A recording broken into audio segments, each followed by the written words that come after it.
সরস্বতীর চরণে নিবেদনের আগেই কালিয়াগঞ্জে মহার্ঘ হয়ে উঠল পলাশ ফুলের দাম। প্রতিমার দাম সেভাবে না বাড়লেও পুজোর অন্যান্য উপকরণের দাম বৃদ্ধি পেয়েছে।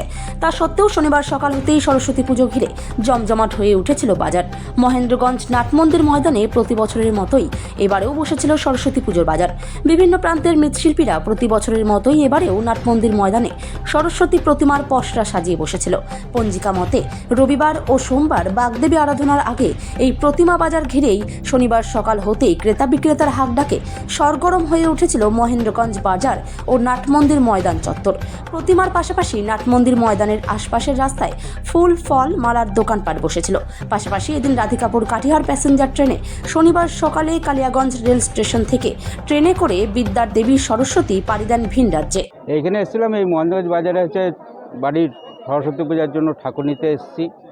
আমরা ছোটোবেলার থেকে এই বাজারটাতেই, যখন ছোটো ছিলাম স্কুলে পড়াশোনা করতাম তখন এই বাজারে আসতাম, যে ঠাকুর নিয়ে যেতাম, স্কুলে ঠাকুর নিয়ে যেতাম, বাড়ির ঠাকুর নিয়ে যেতাম। এই বাজারটা মোটামুটি কালিয়াগঞ্জের মধ্যে প্রসিদ্ধ বাজার। এখানে একই ছাতা, মানে একই মাঠের মধ্যে আপনি সরস্বতী ঠাকুর পাবেন, প্লাস পুজোর সমস্ত জিনিসপত্র পাবেন, ফলমূল পাবেন, দশমরার জিনিস পাবেন, সমস্ত কিছু এখান থেকে পাওয়া যায়। আরেকটা বড় বৈশিষ্ট্য হলো, এখান থেকে দেখা যায় প্রায় বিগত 15-20 বছর ধরে দেখছি এখান থেকে ঠাকুর আমাদের পাশের রাজ্য বিহার রাজ্যও এখান থেকে হচ্ছে ঠাকুরপত্র নিয়ে যায় মানুষজন, এবং সেখানে তারা হয়তো বিক্রিবাট্টাও করে বা বাড়ির জন্যও নিয়ে যায় এই বাজার থেকে। অনেক স্কুল ছাত্রকে দেখা যায় ট্রেনে করে ঠাকুর নিয়ে যেতে। হ্যাঁ, এটা কোথায় যায়? এটা বিহার, আমাদের পাশের রাজ্য বিহারে যায়। সেখানকার হচ্ছে স্কুলে যায়, প্লাস হচ্ছে বা কেউ হয়তো ব্যবসার জন্য হচ্ছে নিয়ে যাচ্ছে, ওখানে বিক্রিবাট্টা করছে। বাজার কেমন দেখলেন, কেমন রয়েছে? আমাদের এই বাজারটা সত্যিই হচ্ছে, মানে ছোটোর থেকে দেখা এখনও সেই দিনকে দিন উন্নতিই হচ্ছে এবং বেশ ভালো লাগে। মানে সরস্বতী পূজার যে আগমন আবহাওয়াটা এই বাজারে আসলে বোঝা যায়। হ্যাঁ, জিনিসপত্রের দাম কেমন রয়েছে? না, ন্যায্য মূল্যে সমস্ত জিনিসপত্র পাওয়া যায়। বর্তমান যে বাজার মূল্য সে অনুসারে জিনিসপত্র পাওয়া যাচ্ছে। কোনো জিনিসপত্রের দাম নিয়ে কোনো হচ্ছে হয়তো কোনো গার্জিয়ান বা কোনো শিক্ষক শিক্ষিকারও কোনো অবজেকশন থাকবে না। এখানে আজ থেকে 50 বছর আগে থেকে নাট মন্দিরের প্রাঙ্গণের যে চেয়ারম্যান ছিল বা এদের সদস্যবৃন্দ, তারা বলেছিল যে এখানে একটা মার্কেট করা হোক সরস্বতী ঠাকুরের।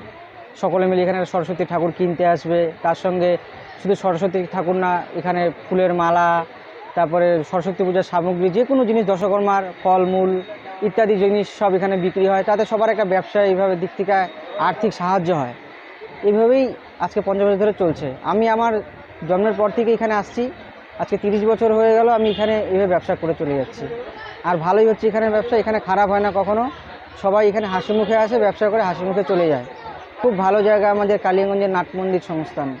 দেখা যাচ্ছে কালিয়াগঞ্জ থেকে ঠাকুর পাড়ি দিচ্ছে আমাদের মানে ভিন রাজ্যে, সেটা হচ্ছে বিহারে। হ্যাঁ, যেরকম আমাদের এখান থেকে কিছু কিছু ঠাকুর যারা আছে খুব কম দামে বিহারে যাচ্ছে। বিহারে সেখানে প্রচুর দামে পাওয়া যায় ঠাকুর, এখানকার থেকে 10 গুণ দাম বেশি বিহারে। সেক্ষেত্রে কালিয়াগঞ্জ থেকে নিয়ে গেলে ওদের অনেকটা সাহায্য হচ্ছে। এদিকে কালিয়াগঞ্জের গ্রামবাসী বা শহরবাসী যে কেউ হোক না কেন, তারা কিছু পয়সা পাচ্ছে। এবছর বাজার কেমন রয়েছে? এবছর বাজার